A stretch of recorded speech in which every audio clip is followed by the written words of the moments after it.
That concludes our walking meditation for the moment. But while we're still inside of a mindset of cultivation, mindset of awareness, let us continue that feeling to the next stage of our process of mindfulness and awareness with sitting meditation. I hope that the steps that we have taken and become aware of with our mind, body, and conscious are the steps that increase mindfulness and increase the observing factor we have to our progression of the wisdom, the teachings, and the practice of the Buddha in our life. So therefore we can maintain, acquire tranquility and peace in our hearts and mind, and spread that out to all living beings that we come in contact with in the next moment, right now, and in the future. So that brings me to the topic of today's small talk, which is about time. The time that we have, the time that we are told and taught as young and old,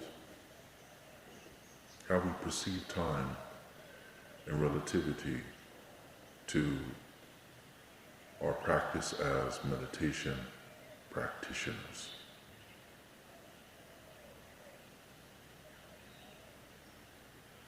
When we are young, we're told that we have all the time in the world.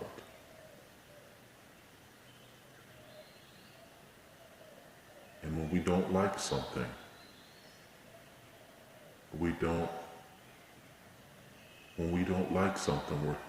the first thing we say is, well, I don't have time for that.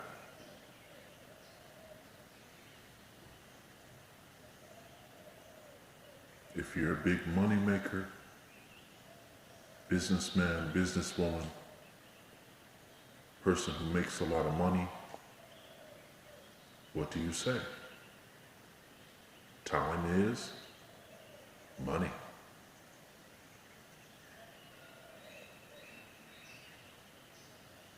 But you can easily ask any homeless person about time. And he's simply going to look at you and says, I have all the time in the world.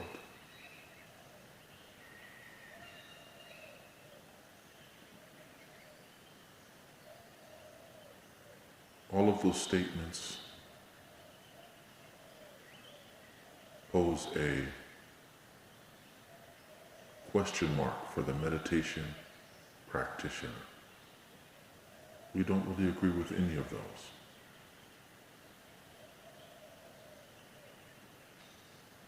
Our understanding of time is surrounded around the cultivation, the observation of mindfulness in our practice and the changes we have made in our mindsets towards the practice. The cultivation of the practice in our thinking.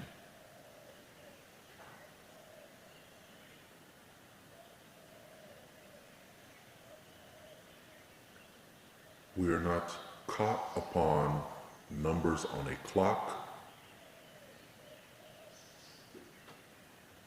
numbers that are posted on a calendar,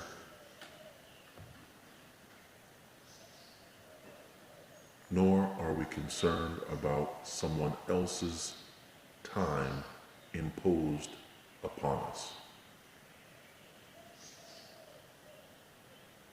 When you become deeper involved in self-mastery through meditation, time becomes something that you judge according to the development of your practice.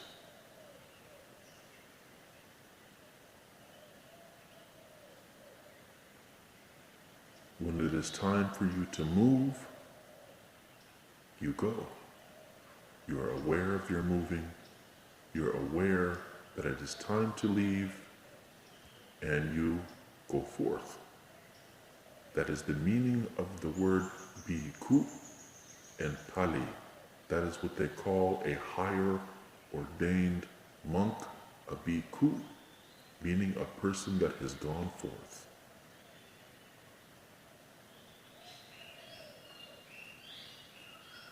When it is time for you to wait, cultivate more mindfulness, you will know. Not through looking at your cell phone, not because in your mind you said, well, within 2 months' time, within 1 week's time, within 3 days. You will know because the tranquility is there. The tranquility, the peace, the harmony is there as a measuring tool for you to develop and understand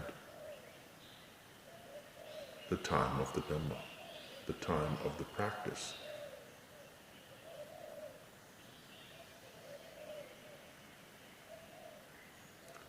The Buddha, the Lord Buddha, may his words be preserved, walked around India for 45 years.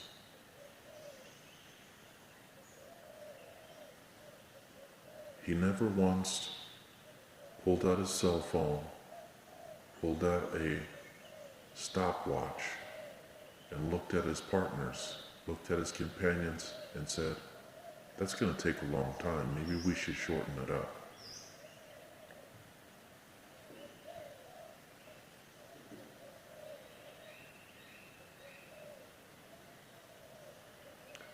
The businessman says time is money. But when you look at that businessman, he never has time.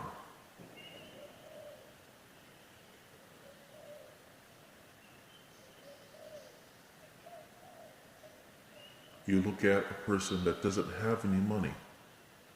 Look at the bhikkhu. He doesn't have any money. Look at the homeless man. He looks like he has all the time in the world.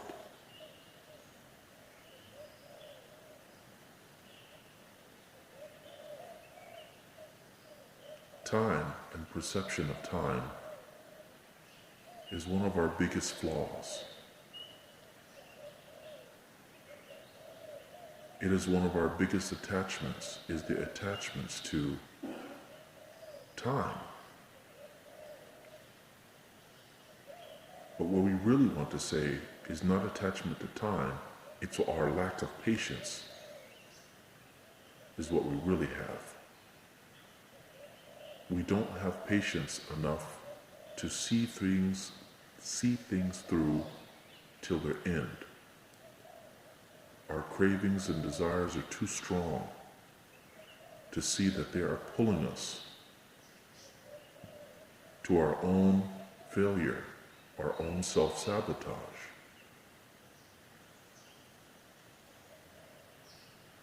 This is why we use meditation as a tool to judge between the good thought, the bad thought, and the better thought.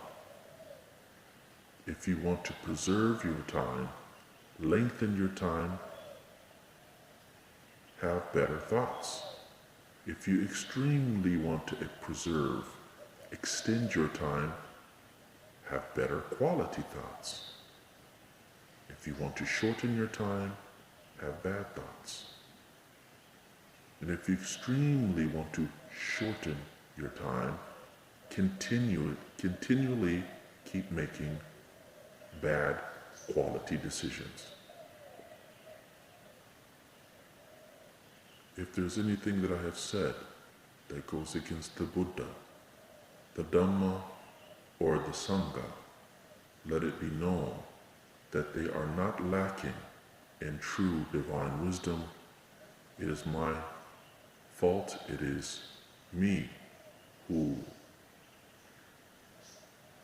does not have the clear insight. I am not a meditation teacher, nor a scholar in Buddhism. I am only a practitioner of the Lord Buddha's way. And with that being said, let us continue formal meditation, sitting for approximately half an hour or more. And let's go ahead and get started. Sadhu, sadhu, sadhu.